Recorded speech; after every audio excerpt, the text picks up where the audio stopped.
Hello and welcome to Webgains 2020. I have with us today Alona, the UK Managing Director here at Webgains, with over 15 years of experience in digital.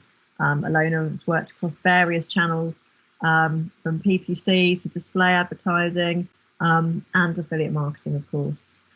Today she's going to share with us her insights into the market and help us plan for progress during these uncertain times. So over to you, Alona. Thank you, Natasha, for the introduction. So yes, my name is Alona. I am the Managing Director here at Webgains UK. And today I will talk about something that is no doubt on the minds of many of our advertisers and publishers. This year we had to learn to react to extreme market changes and fast. Some companies saw customer demand drop off overnight, and others suddenly doubled their sales volumes. This meant that many budgets and forecasts around the world were so off, one might start to wonder whether there is any point in making plans and submitting budgets during the Black Swan events.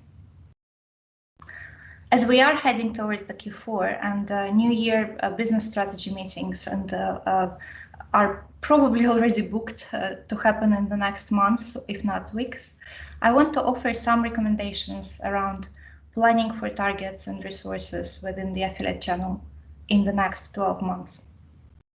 During lockdown, the Webgains team were working quite closely with a range of advertisers across different sectors to help handle demand and adjust channel strategies in a very agile manner. We noticed that brands who keep the boost in sales and customer acquisition have some similarities in the approach they take to manage the programs. So I wanted to discuss a couple of areas of common themes. The first one is really all about planning for progress rather than precision. So let's talk about sectors such as home and garden or sports equipment or technology, where we continue to see the elevated volumes, even though the lockdown rules eased up a while ago. At the beginning of April, some advertisers that had strict budget spend, they were trying to put a hard stop on affiliate activity when the sales volumes suddenly increased. And the thinking behind it was that the natural demand is so high that the customer acquisition channels can be simply paused.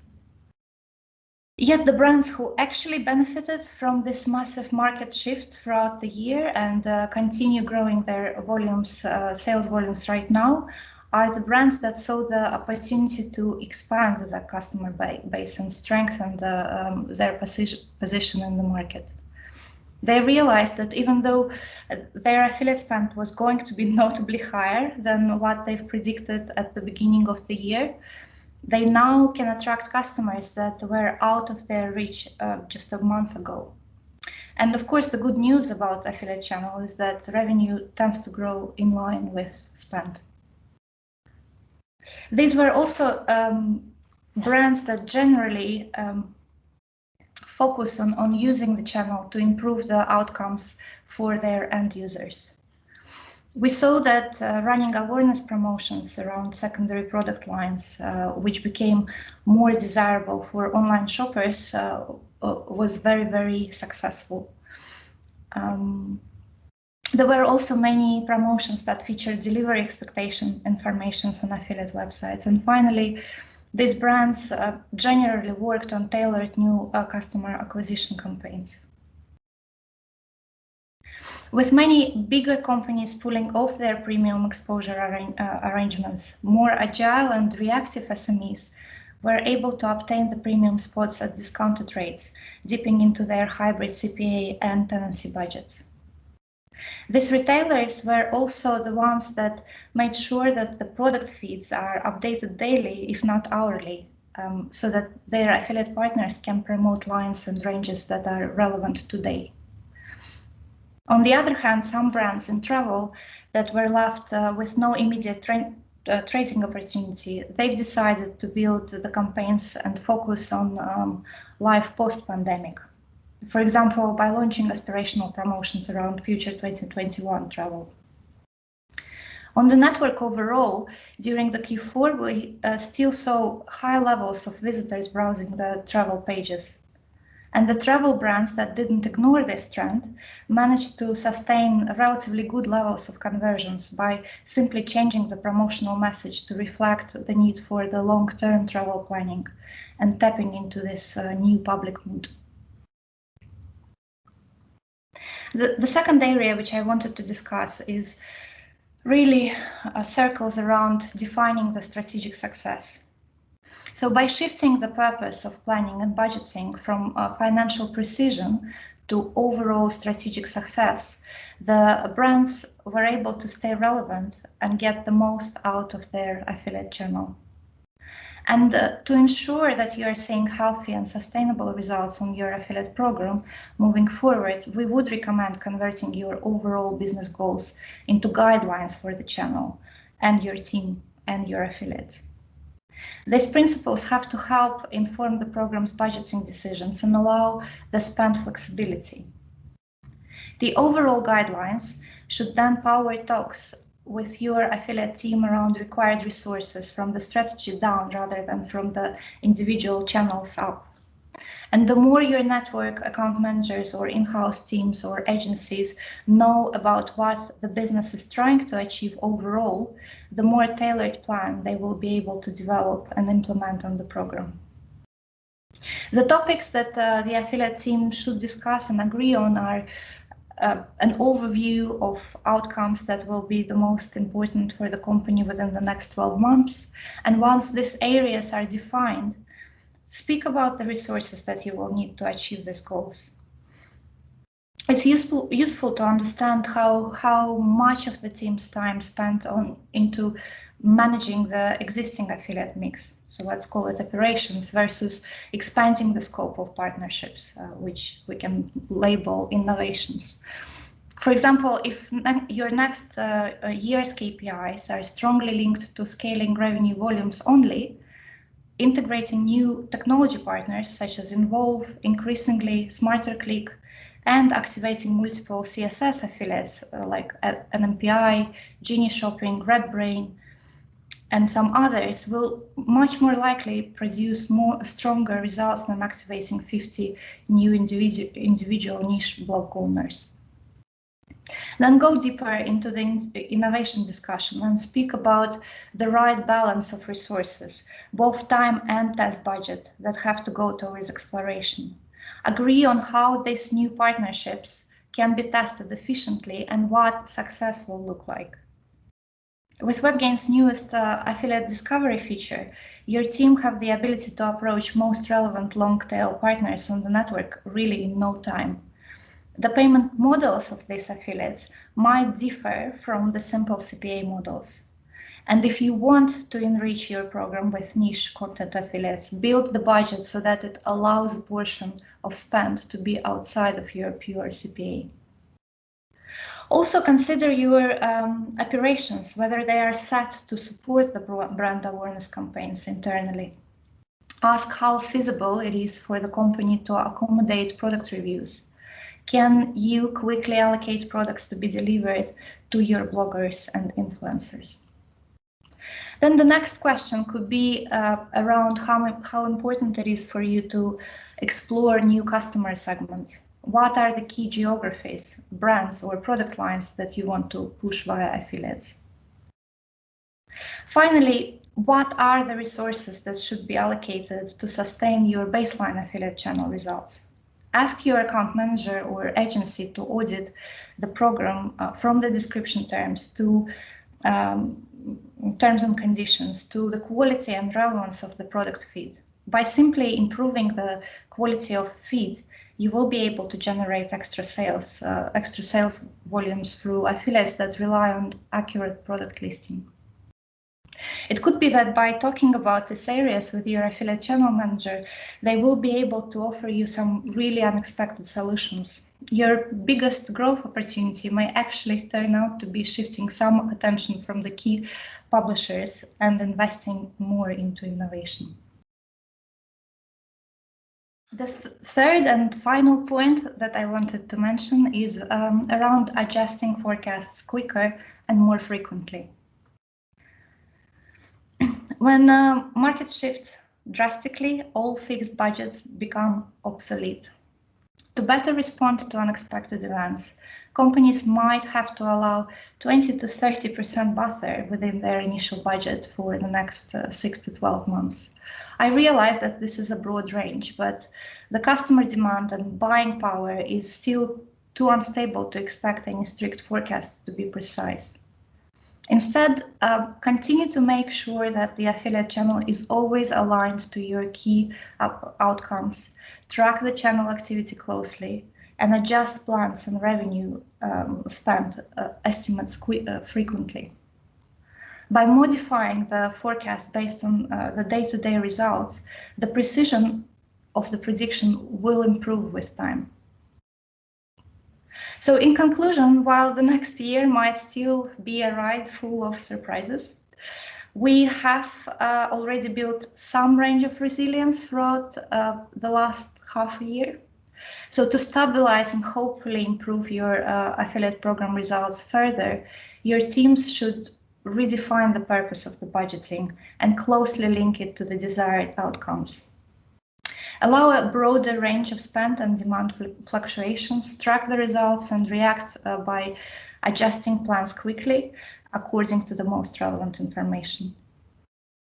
And then this responsive approach and constant course correction will allow you to cope with the radical changes and continue to benefit from your affiliate channel results. I hope you all will have a great Q4 and 2021, and thank you for listening. Thank you so much, Alona. That was great. Some fantastic insight there, and yeah, I really kind of I think there was a lot of of good advice generally, but also some good pointers about a lot of people out there will be, as you said, concerned about how do we plan for the future when we just don't know what's around the corner. We were in the office yesterday, and it felt normal. Not even new normal. It just felt normal, and then the kind of guilt kicks in, and you're like, oh, we shouldn't be feeling, happy to be in the office. And then we get locked down again, or the beginning of that conversation starts again. It's very difficult to plan, isn't it, for uncertainty? That's for sure. And I know, through Webgains Transform 2020, the title was chosen, with great consideration, because it was all about taking time to transform. Sometimes we don't have the time, to kind of plan. And I know we've spoken before about having a kind of a resilient business, a team that are all aligned and know the direction of travel. And so when these changes come, it's about feathering the sails. It's about looking at the direction that we're trying to go in, and adjusting according to the trends that are coming from the market drivers. And I know through Webgains Transform, we've been hearing from a number of leaders and the shapers of the future of retail, and it's incredibly hard. And I'm an old cynic about these things. How can you honestly say what's going to happen to the high street? The death of the high street, yes, no, it's all about experience, all these things. But if you could put a stake in the ground, what do you see as being the big trends for brands into 2021? I guess more brands will continue improving their online presence. It's quite an obvious one, and budgets are likely to shift towards e-commerce even more now. The other interesting one will be probably the delivery processes. I wonder whether a lot of companies are set to review those, and perhaps some bigger brands will look into setting their own fulfillment departments to reduce the delivery costs. Would be also quite interesting to see how the online shops will tackle this super customized, tailored recommendations part of the usual shopping experience, and whether we will see some type of a rise of magical digital assistants within the online shopping. Yeah, I think it's really interesting, and if you haven't watched it yet, I kind of recommend to everyone out there to watch the fireside chat with Richard Dennis and Kate Anquetil about the future of retail. It's a fascinating watch, but there are some really interesting and exciting trends, I think, that are being discussed right now, and some real kind of initiatives that are starting to really take shape, and with change comes innovation. We are naturally, I think, as human beings, very good at adapting. I think this is where working in technology, I think, is a great place to kind of be, isn't it? And working in an organisation, an industry that is forward facing. We are future gazers. You spoke about planning for progress, not precision. And we work in a world of data. We like precision, don't we? We like numbers. We like to kind of look at the ROI and KPIs, and we like to kind of measure. But I know in the marketing arena, we can't always be transfixed by the data and measurement. How we, as a business, make that shift, kind of culturally, I suppose? I guess to an extent, the businesses are already kind of forced to do this shift purely because of the market conditions. So planning for precision right now is rather challenging. It's kind of, almost improbable in an unpredictable environment. So I guess the quicker companies can accept this new reality and adapt to this new scenario, the better results will be they will see. I'm not advocating about stopping to measure the campaigns altogether. In fact, I think right now it's what we need to do is monitor the results even more closely than compared to perhaps the same time last year. It's just more about normalizing the fact that the numbers which we will see will jump all over the place from week to week. And so the question is, how do we improve these operations to react to these changes as quickly as possible? And how do we pivot the campaigns effectively to continue seeing the best possible results? Yeah, that's a really good point. I think, in terms of looking at the trends, I think you can't take your eye off the data. You still need to be looking at the data, and maybe that's about perspective and taking that step back, and rather than looking at trends that happen over days or weeks, it's about maybe sort of looking at it in terms of months and benchmarking against other years, or even extrapolating out even further. What are your thoughts on kind of modeling and maybe some kind of thoughts on tools or kind of an approach that people could explore? Well, I mean, I'm gonna shamelessly promote affiliate network and kind of Webgains in particular. We are developing quite a lot of tools to tackle exactly this this issue, I guess. So within the platform, we are working with our technical team to build the really powerful recommendational tool, both for advertisers and affiliates. And the advertisers actually already can benefit from this feature. I would really encourage going and checking that option on the platform. Essentially, we are building a place where advertisers can just go into without thinking about who is the next partner to work with. We will provide you with these suggestions, and the suggestions will be actually relevant to your programs, not necessarily that these are the top affiliates overall. It might not be, it might not have to do anything with your particular program. So the list which you will be seeing on our platform are much more relevant, much more customized, and it's much easier for you to kind of just go and speak with these affiliates. It's a very simple and quick process. Yeah, great. I know,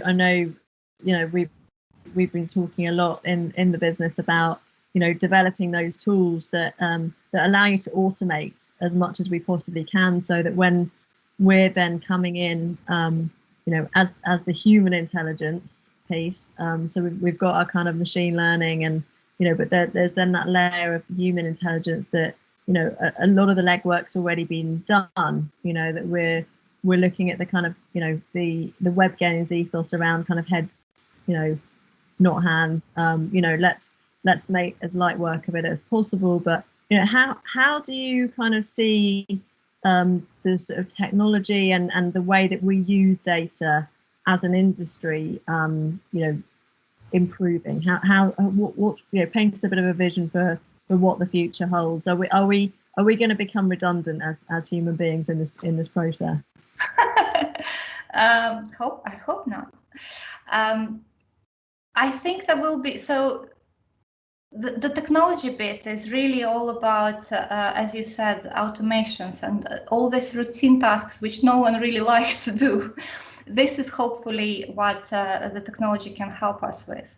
And then all the kind of account managers and account directors and heads of marketing and CEOs can actually focus on the strategy and on the vision and a long-term planning. And there will be always this human point where I think kind of this creative part of work, which I think technology is quite far away from getting the creativity bit anyhow, right, or closer to what human could do. Yeah, I think that's a really good point. I think again, we had a talk from Humphrey in the series about machine learning, but Nicole Yershin talks about creativity in her talk during Webgains Transform, and it's really interesting looking at our industry and the way that agencies are now becoming, with everything that's going on in the world, we've had to kind of there's been this kind of enforced reboot in terms of the way that we work as businesses, in terms of the way that we have to collaborate with each other and that can communicate. And in lots of ways that's inspired, transformation in terms of, the technology, but also transformation in terms of the way that we think. And I think that's, that has inspired, creativity. I think we are being more creative in the way that we work together and the way that we collaborate with our clients.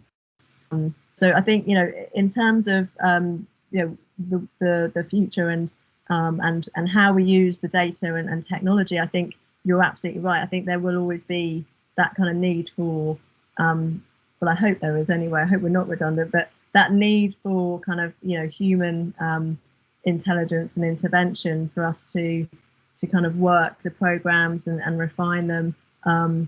You probably read the story about the new AI tool that is now able to write content. I'm not gonna name drop, but yeah, it's quite scary, isn't it? How now there are these platforms that can write content for us, but also maybe really interesting and exciting as we progress. What are your thoughts on that piece from a kind of an affiliate partner perspective? Okay, so there are kind of two layers to this answer, I guess. The first one, I think the tool is really interesting. I actually subscribed to see what it does, and at the same time, knowing what we know right about humanity generally, it might be an opportunity for us to become even better writers. It could be an actual push for humans to come up with richer content, to more unique content. Yes, it probably means that kind of people who are perhaps creating the content in bulk might not be as relevant as they are in a year or whatever 10 years, but there will be definitely a place for kind of for competition, I guess. And it maybe actually sparkles even a bigger creative pool of humans. So competition is a good thing, I think. Yeah, and then the second question was around affiliate marketing. I guess it's about how, yeah, it's it will all have to do about the search engine optimizations as always, and how do you kind of trick the search replies to be as relevant as possible, etc., etc. But so of course there is likely be a place where there will be a lot of websites which are using this technology. Are they going to be as good as those which are customized by humans and have this very tailored approach? I really hope not. I'm in the humans team for this one. Good. I think that's the team to be in, but the team for progress. That's the banner that we fly. So I think in terms of the progress that we're seeing, and looking at things like like COVID, enforcing us to kind of reboot in many ways. There's a driver from consumer for transformation in the way that we shape our programs, that we operate our businesses. What about the role of leaders within organizations and leaders in terms of the way that they are shaping their brands and building brand equity? I think the leadership role is generally about enabling their teams. So regardless of whether it's pandemic crisis or normal kind of day-to-day, it's about making sure that the teams have the capacity and tools to implement the vision. So, and that's really done through setting up very clear goals, making sure that the teams have the competence to make the best possible decisions, and promote this kind of healthy, constructive relationships between the departments, and then embed the sense of ownership across the company. I guess that's what the leadership is about. And once the team know the intent and have all the resources which are needed, it's really down to them to identify and implement the needed changes. Yeah, absolutely. And I think we spoke a little bit earlier about how there's only one thing in life that's certain, and that is change. There is always going to be change coming down the track. I think Stephen Bartlett's going to talk, and he speaks a lot about this.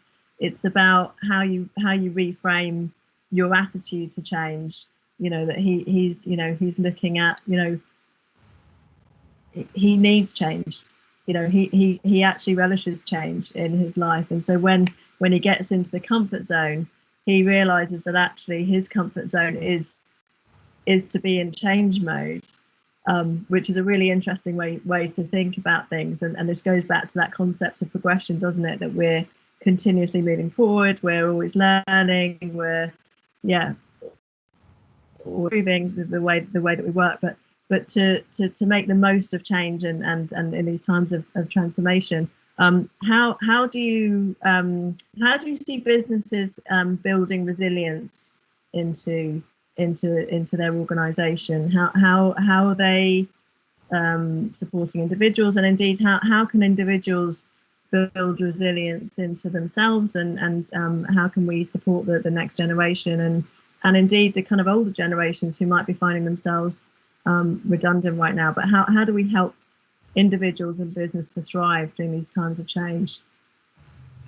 I don't necessarily think that there is like a magic solution to building resilience, but generally, generally we improve a certain skill when there is a need for it. So, and 2020 is actually a year when we definitely had plenty of room to learn about mental flexibility and the stress resistance. Mm-hmm. And for business, I guess it's important more than ever to clearly communicate to the teams where the business wants to get and how. So it's kind of this constant communication. And it might be worth also setting a set of kind of rules around the expectations, and explaining that the constant course correction right now is the new normal. Yeah. So, and I guess equally for the individuals, it's similar. Just keep trying, keep reiterating, allow room for trials and errors, and then embrace being very reactive right now to the market. So, and then, you know, the only way out is through. So. Absolutely. Well, Alona, thank you so much for your time today. There's some really interesting kind of strands of conscious thought, and some kind of, you know, some really lovely kind of real examples that you've shared with us, I think, today, and hopefully some tangible kind of output that people can maybe try in their own lives and their own business as well, to help them to kind of be more resilient and to kind of plan, as we said, not maybe for precision, but certainly for kind of performance. So thank you so much for your time and your wisdom, and I will look forward to continuing this conversation very soon.